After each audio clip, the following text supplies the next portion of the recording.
when Adele McClain joined others in an Atlanta park to feed the hungry the Sunday before Thanksgiving, she left with a citation and a summons to appear in court.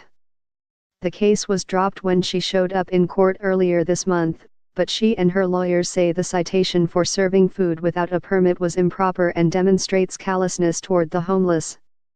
The city and some advocates say feeding people on the streets can hinder long-term solutions and raises sanitation concerns.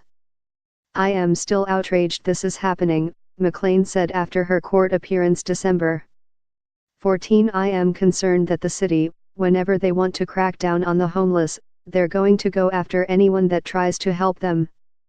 About 40 cities nationwide had active laws to restrict food sharing as of November 2014, and a few dozen more had attempted such restrictions, according to the National Coalition for the Homeless.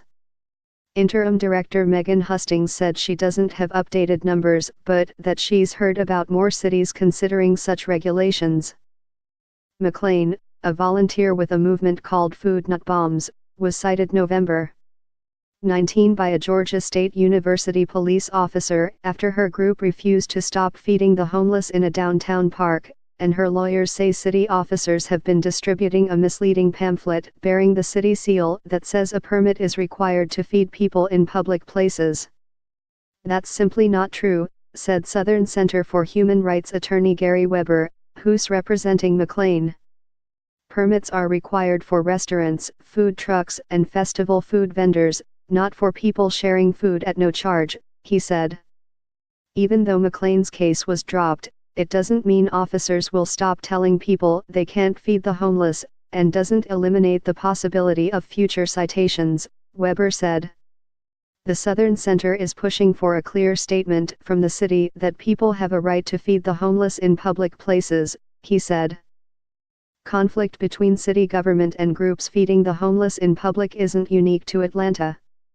A Fort Lauderdale, Florida, ordinance requiring permits to feed the homeless in a park is being challenged in federal court by another Food Not Bombs group. The 11th U.S. Circuit Court of Appeals heard arguments in that case in August but has not ruled yet. The lawyers in that case argue the ordinances violate the group's right to free speech because group members share food as an expression of their political message that hunger and poverty can be ended if society's resources are redirected from the military and war. "I salute genuinely the goodwill and good nature of all these people.